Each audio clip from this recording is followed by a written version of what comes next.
Wonderful, thank you. You're welcome. Well, hello everyone. Welcome to 2020. It's January, and this is our first empowered conversation for the year. I know for me, 2020 has had an interesting start. Certainly, a lot of things coming up for me.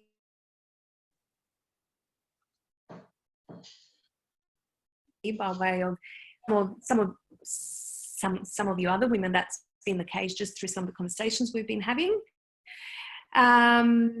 So it's perfect. I feel that it's perfect timing that I can introduce my amazing guest to you today, Stacey Smart. Welcome to Empowered Conversation. Can you hear me? Yes, thanks, Suzi. Sorry, it's dropping in and out. So yeah, let's see how we go. Hopefully our connection will be stable. I just want to give a big welcome to Stacey because she's here all the way from WA. So she usually lives in WA, in the beautiful part of the world called Dunsborough within Margaret River. And she's here, she's done some workshops. She's also led an amazing, such a powerful practice called Qoya. She'll share more about that for those of you that are not familiar with it. We did this amazing, incredible practice on Tuesday night. She was able to offer that to us, to a small, intimate group of women. I really wanted to speak to Stacey more about this idea of, because the topic really is embodiment through movement. And I wanted us to dive into that conversation. But before I do that, I want to share a little bit about how I met Stacey. So that you can understand the journey and why I really wanted her to speak to us. So I led one of the retreats that I've been running over a few years now in Margaret River, called the Empowered Woman Retreat. I led it at Naravi Retreat in beautiful Margaret River, and I wanted to find someone who could help embody a lot of the different practices that we did over the 3 days. And Lily, my good friend and also a participant and at quite a few of the retreats that I've led over the past years, thought of you, Stacey. And what we asked you to come and do is to lead us through, on the second day of the retreat, is this amazing drumming session, but also you did so much more than that. You led us through a powerful meditation using your beautiful voice, chanting. And so, by the way, just a side note, which I'm sure Stacey will share, Stacey does also singing. And I know that for me, everything that I did that day, everything that the women did was just so much more solidified on that day too. So when I heard that you were coming here, I really wanted to have the opportunity to see you, to meet you, for others to immerse themselves in your work, and for us to have this beautiful conversation. So maybe if you can share with us about how you've started, how you've come to do the work that you do, which is embodiment through movement, really. Oh, thanks for having me, Suzi. It's so beautiful to be talking to you like this. And yeah, and look, your work has really, in some ways, helped me on the path that I'm on, really. So I'm really grateful to you personally for empowering me to step more and more into my gifts that I'm here to share with others, and to help empower others is ultimately. And originally, my background is I'm a trained musician, music teacher. That's my profession. So I suppose I've spent a lot of my life being very much in my head, like most of us women tend to be, but particularly so, I suppose I even relate to being the oldest child and, all these conditioned things about, being the good girl and getting, all the academic stuff. And so I've really spent a lot of my life in that zone. And it's probably only the last maybe few years after becoming a mother and like going back to work as a music teacher, and where life got a little bit sort of out of control, where I started to realize, I really need to start to realize, I could look after me more, and just this sense of coming back to my body more, and through self-care. And so it's been a journey for me to realize that coming back to the body is really the key for me. And as you mentioned, I've sort of done that through dancing and Qoya, but it's been a a round trip in some ways, from having learned the drum in a very technical way as a student, I've learned the drum right from the age of 13, and so now it's almost like starting to see another side to drumming, which is this more spiritual side of drumming, which I feel, as we've discussed before, is this connection to this real primal part of ourselves that we all as human beings relate to, having been grown in the womb. And the first sound that we heard as before we were even formed is this pulse of the heartbeat of our mother's blood pumping through her veins. So it's almost like I've done this big journey of becoming trained and all this technical side of performing in orchestras and all the classical percussion background that I've had, to now just coming back to the more simple side of it in some ways. When I'll talk more about my drum, but I made this beautiful drum with Jane Elworthy, who's here in Sydney as well, who's a great teacher and mentor for me. And it's really connected me with something,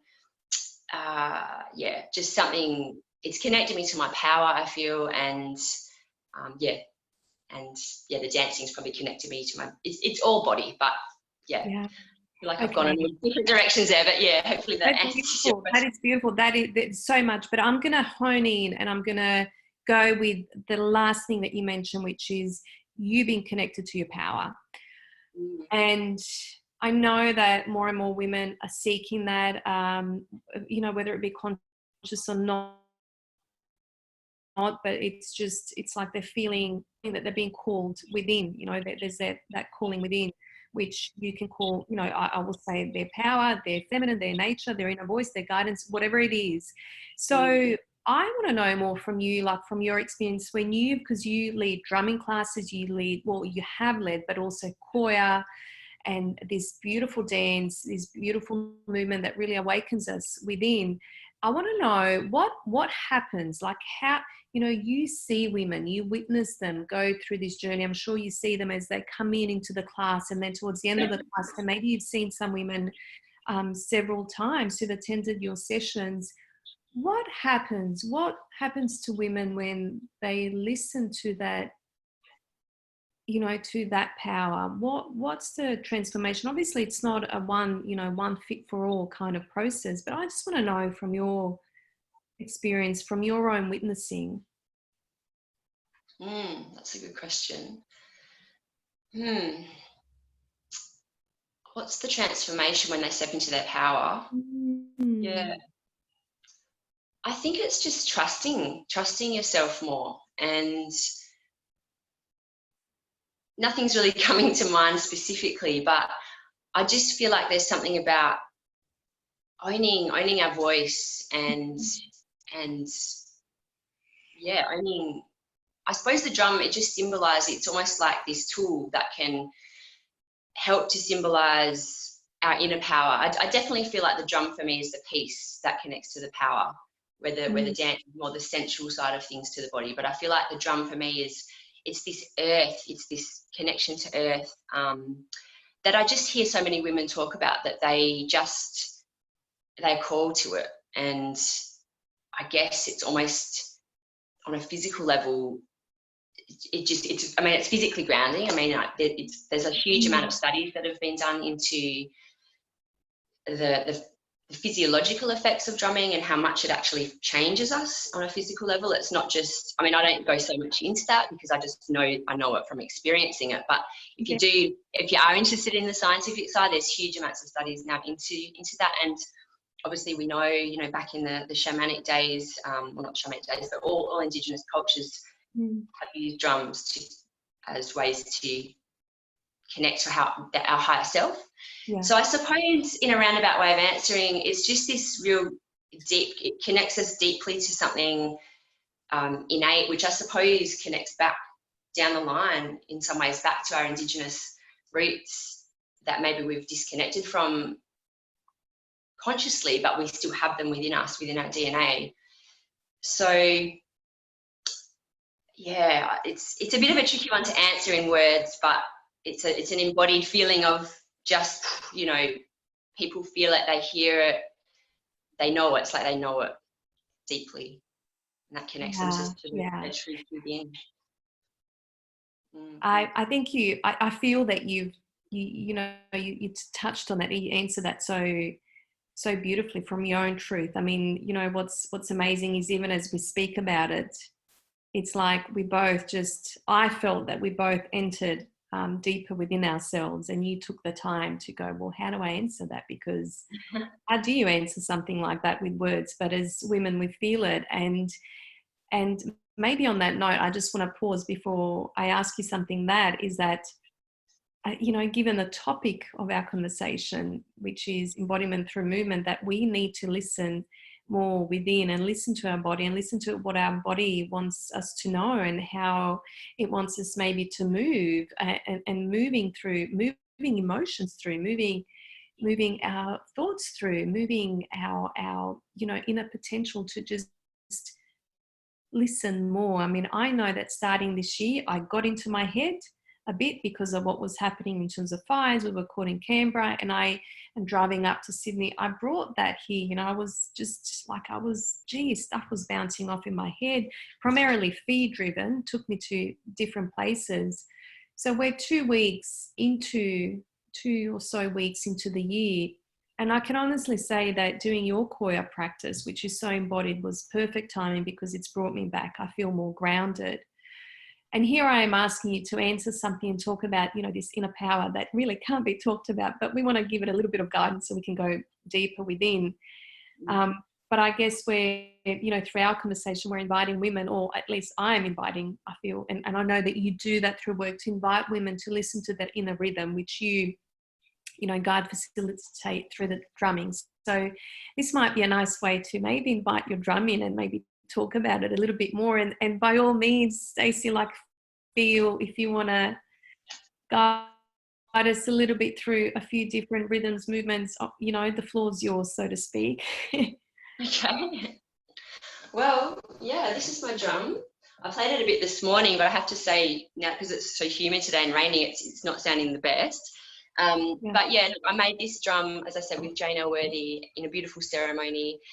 And yeah, it just, to actually birth this drum, as we say, with my own hand, and it was an experience to actually almost part of that whole thing of just like we birth our children, you have those moments in that process where it can be challenging, or, stuff comes up, or I can't do this, or whatever it might be. And so the process of doing this was a huge piece for me.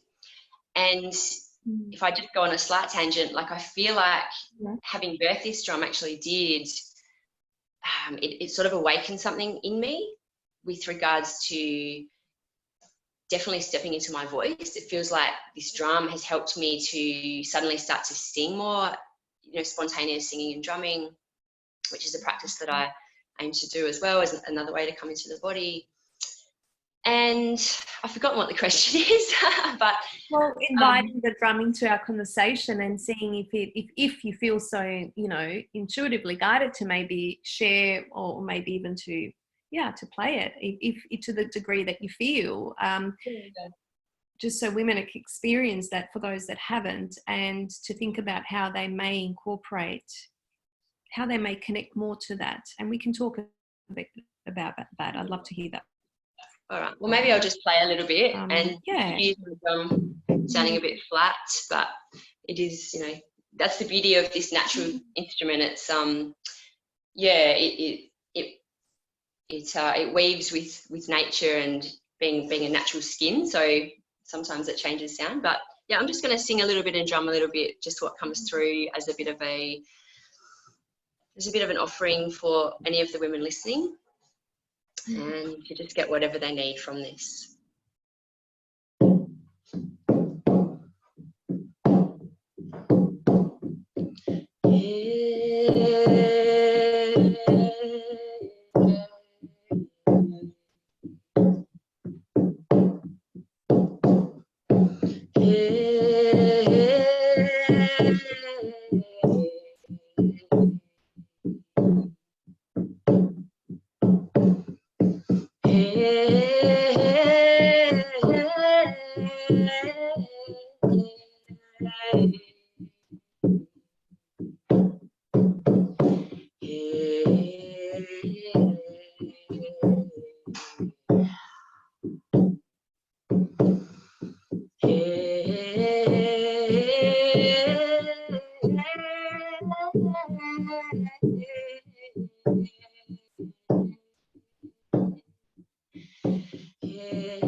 just as I'm playing that, I'm actually realizing what's wanting to come through in playing that there is, it's like a permission giving to anyone listening, that the drum, if anyone's watching or listening to this and thinking, oh, I can't drum, like that's not, you know, that's not me, or I don't have rhythm, you know, that those old stories that you hear everyone talking about all the time, there is this permission that wants to come through here about everybody is connected to the drum. And that's, I feel like I'm really passionate about that. As, I mean, yes, I have got a technical background. I've had the opportunity, luckily, to have been trained as a drummer. But even as someone like myself who has had this training, even I've had to come through all this stuff around feeling like a fraud and, you know, like I'm not really a musician and all this crap that's not true. But, you know, everybody is connected to rhythm, and rhythm is part of our life in the way of like the seasons and obviously the moon cycles and our bodies, our heartbeats, you know. So it's almost like this, I feel like I want to just say that, like, to anyone that's listening, it's like you have full permission to play the drum. And as I've learned from Jane, like this drum is, the frame drum was a white women's particularly instrument back in the thousands of years BC, back when they used to, you know, worship the goddess. And so it was an instrument that was originally came from the grain sieves. You know, they would obviously use it as part of whatever they did, and that's how it sort of came to be. And so it was our Indigenous instrument as women.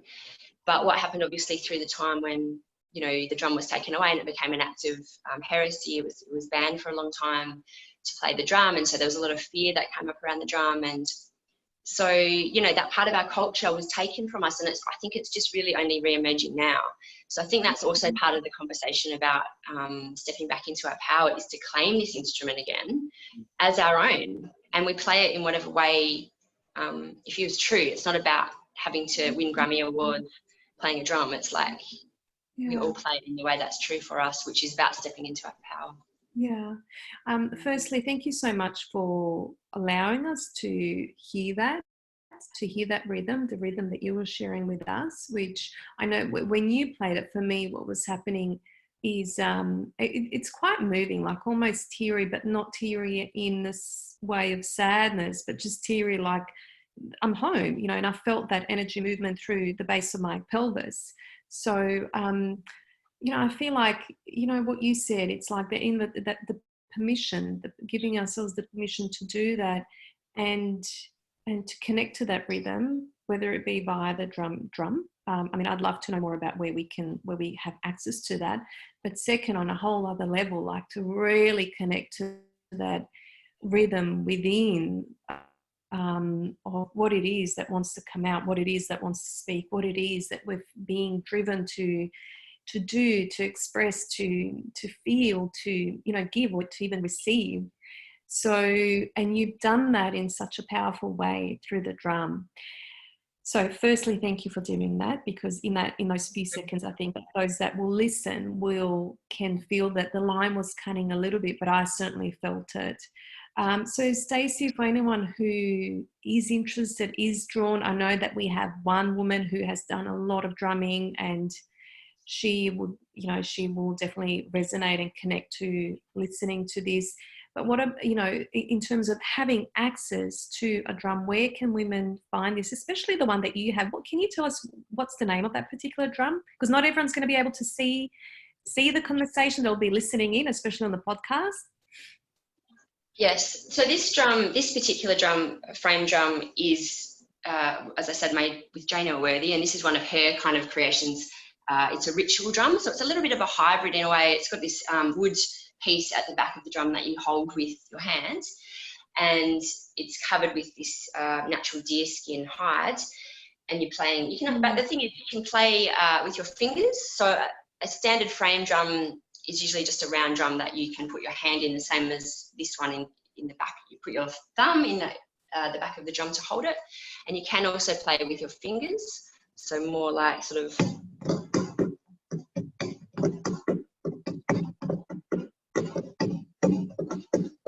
Which kind of can evoke maybe more of a Middle Eastern style. There's obviously so many different versions of it.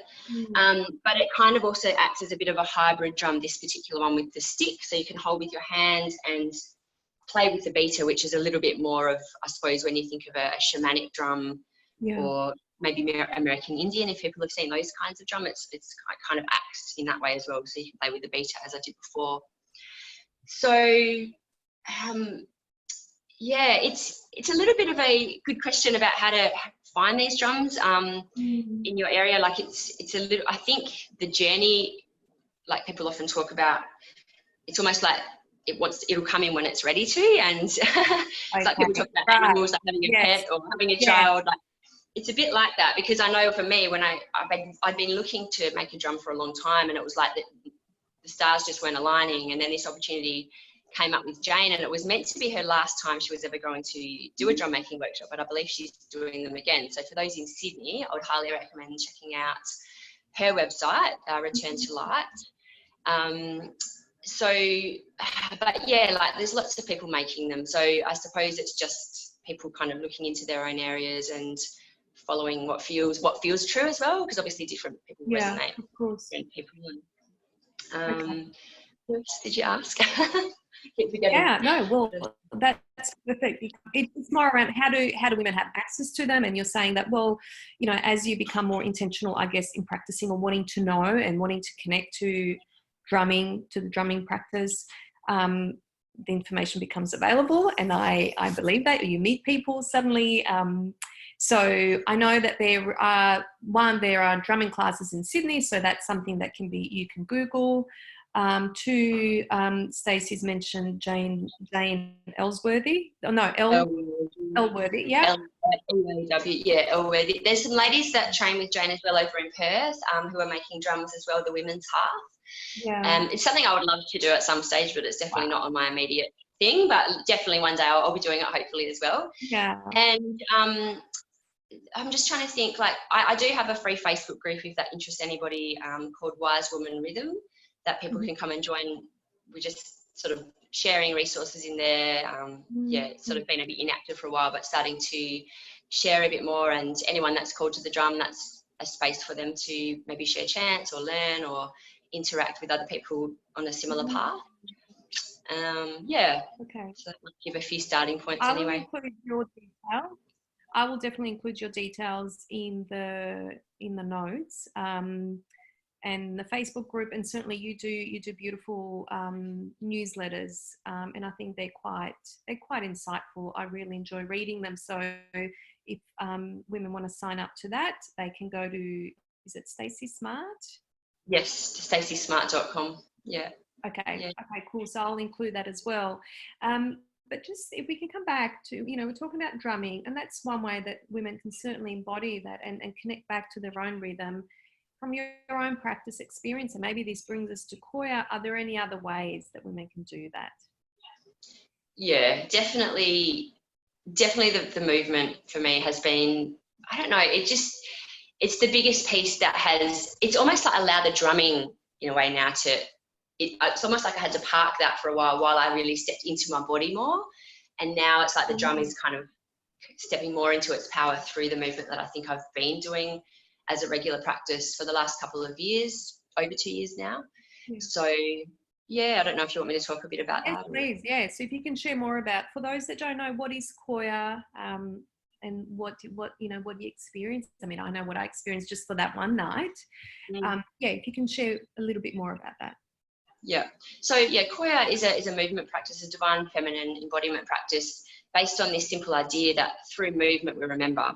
And like you were talking about before, this idea of remembering our inner self and, you know, this higher self that is always there but can get obviously, you know, pushed down in our busy lives. So we remember that, and we're remembering that we're wise, wild and free, which also draws reference to what we practice in Qoya. So the wise is like this intention setting and movement and yoga type inspired movements. Wild is really just through free dance, where we're just dancing, we're just in the moment, you know, being creative, and we're not worrying about what we look like. And the free is about being free in our bodies, to just enjoy being in our bodies and actually just, just enjoy being in our bodies. That's it. And that's through feminine movement. And for me, because I'm a mother and I was, you know, a lot of the time I'm solo with my children, and without very much support, I didn't have a self-care practice. And when I went back to work after my second child was born, I hit the wall, and I really did hit a really hard place. And Qoya came in around this time, and I just started to do it at home in the morning through the website, the Qoya website, and it's got all these free movement videos. And I just started to do it at home, and it just provided a way that I could do something for myself while the kids were there in the lounge room. I didn't have to try and find this Zen moment where everything was silent and perfect, because it never happened. Yeah, you know, because you feel, I can't do that, I won't do anything, you know. So I started to actually just do it in the morning, and honestly, it's become a practice that I love to do. And it's sort of, if I don't do it some days, I was like, oh, I notice it, you know. And it's a joyful practice. It's not like, for me, if it was like to go to the gym, I'd be like, oh, it would just fall away because I wouldn't enjoy that. Whereas Qoya is something that's just so joyful, and you know, as you've experienced, it's not just a physical movement. You're actually connecting with, how do I feel? What does this feel like in my body? How does that want to move through my body? And for somebody that's been quite disembodied through my life, I often just would have no idea how I was feeling, like numb, just I don't know what I'm feeling, you know.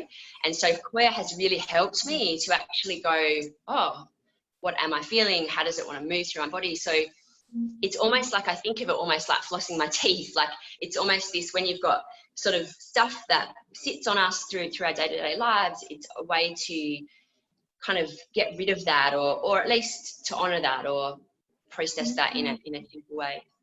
Yeah, it's been beautiful. Okay.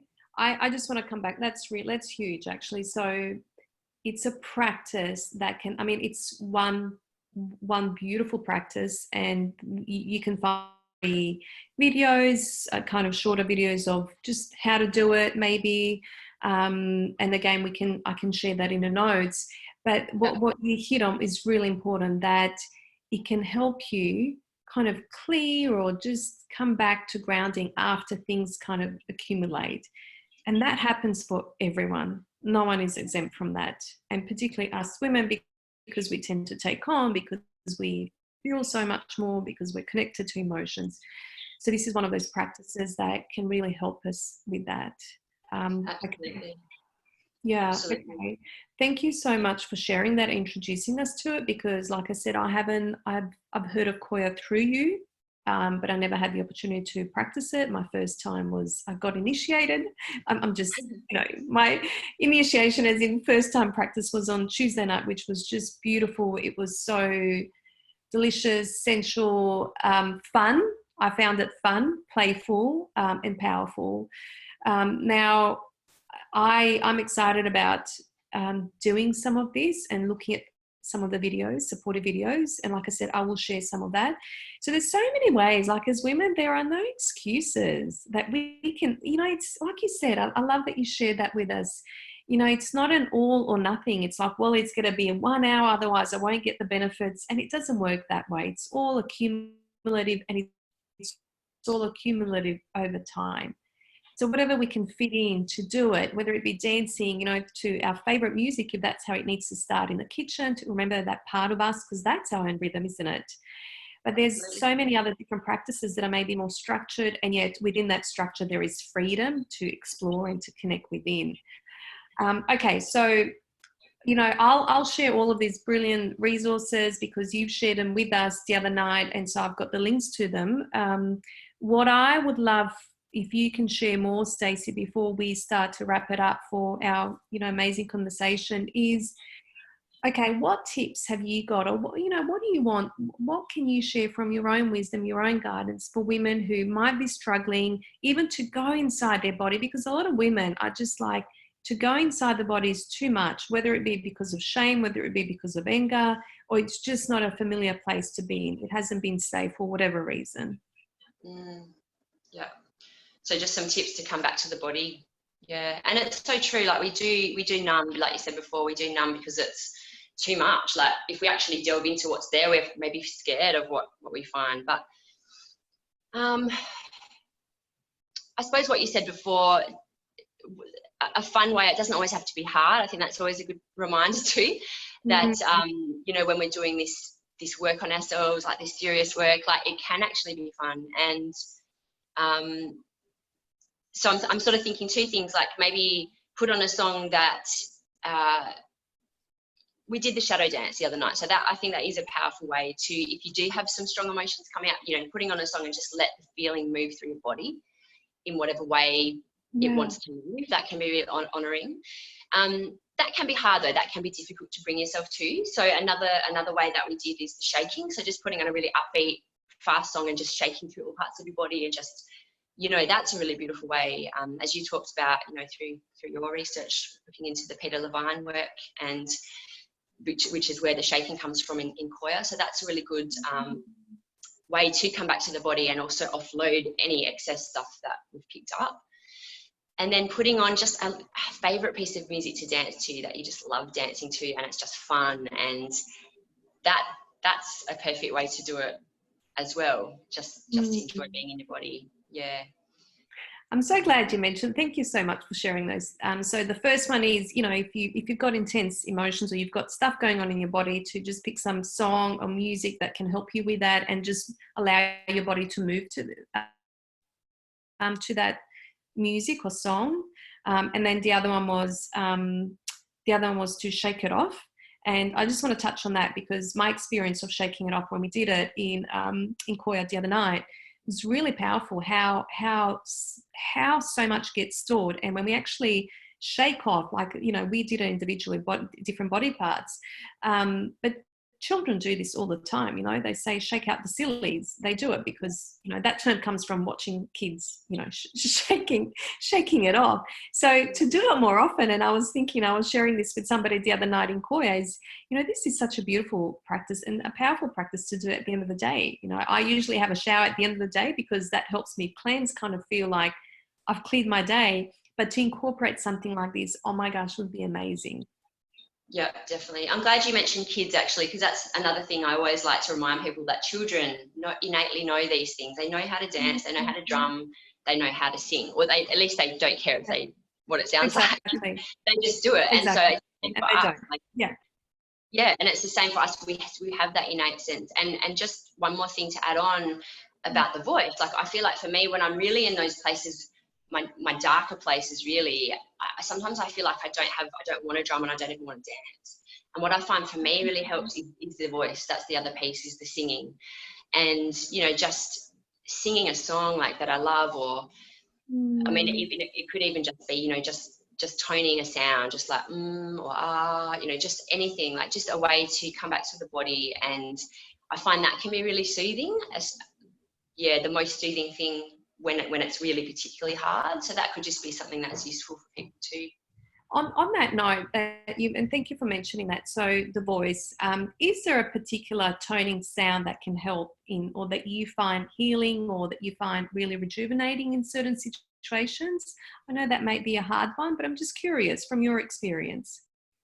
Look, for me, I just sing like I get the guitar out and have a few strums, or put the music on, or, you know, that's probably more. But, you know, I believe the R sound is, I've heard different systems talk about different ones. So I think it depends on which particular system you're following. But from what I understand, like the R sound, so just it connects us into our heart chakra. So that could probably be quite helpful to people, just to find the sound that naturally wants to come, you know, just coming to your own true sound, like finding whatever is naturally coming out. Yeah. Going back to sound. Yeah. Yes. So listening to the sound that wants to come out, listening to the movements that want to come through. So they're really powerful things. And, you know, Stacey, as you're sharing all of that with me, I can just see your own practice and the workshops that you run. Oh my gosh, connecting and, you know, colliding with everything that you've said in a way that gives people really a safe space to use their bodies and their sounds to do this. Now, I'm not imposing this in any way, but I know that you already do that. That's why I'm saying it. So how exciting to have somebody like you to offer that space, really safe space for women, and I'm sure that it will be men as well, more men to be coming to these spaces as they feel the need to feel, you know, to feel vulnerable, and to be able to be vulnerable to do this and to explore this other side within them. I guess this is a side note, and I don't want to put you on the spot, but I guess, you know, where do you see, you know, how do you see your work evolving over the years to come? Yeah, I love that you've asked that question, because I feel like coming over here to Sydney has been a huge expansion for me. Like even just teaching that Qoya class the other day, and yeah, some of the work I've been doing over here has been a real sense of stepping up and realizing that, you know, this work is important and people can benefit from it. And so I would love to, obviously, I live down, as you mentioned, down south in Dunsborough, and I've been doing workshops down there, but I would like to start perhaps offering, yeah, more retreats. Perhaps my goal for the end of the year is maybe to run a whole weekend retreat, perhaps down Yelling Up Way. More retreats. I love, I mean, the space that you provided for me to come and share with your women was beautiful. That was a really special opportunity for me to really go, yes, this is really where I see myself, particularly working with women, and like you said, as well as men and women at some point too. So yeah, definitely retreats. And my vision, I suppose, my big wildest dreams is to maybe go around the world, to be able to travel and do this work would be an absolute amazing thing to do. If that ever could happen, hopefully that will at some point when the time's right. Yeah. Exactly. Okay, well, I'm really excited. I'm excited to hear that, and I certainly I know that because you'll stay aligned with your work, you'll go where it needs to go. And I think that's the most beautiful thing, that we all need to remember, that when we're aligned, when we're true to, when we're true to ourselves, that we know where the work needs to go.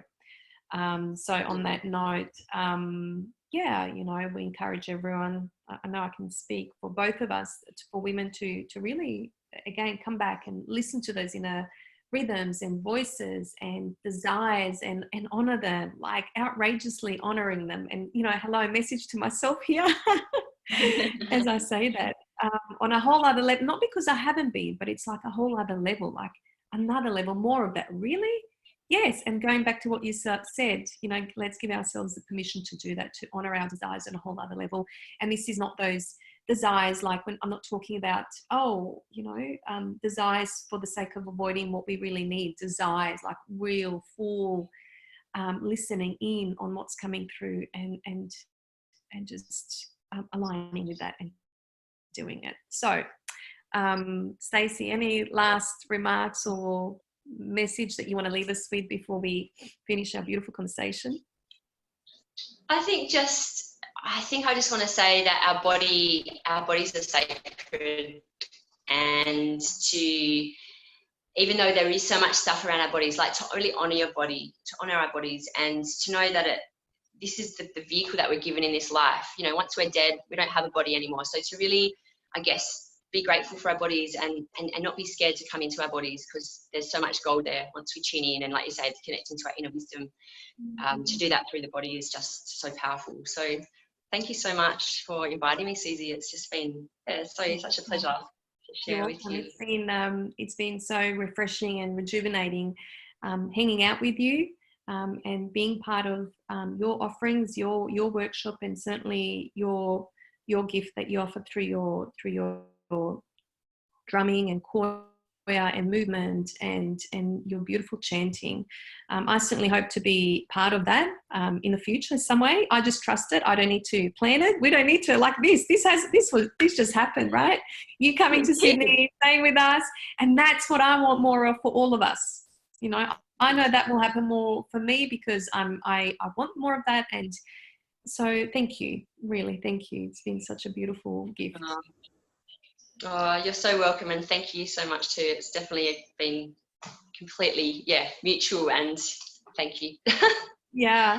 Oh, wow. You're welcome. You're welcome, Stacey. All right. Well, wishing you and Ty an amazing journey from here on, and hope to see you again in the near future when the time's right. Beautiful. Thanks so much, Suzi. All right. For your time. Okay. Bye. Bye.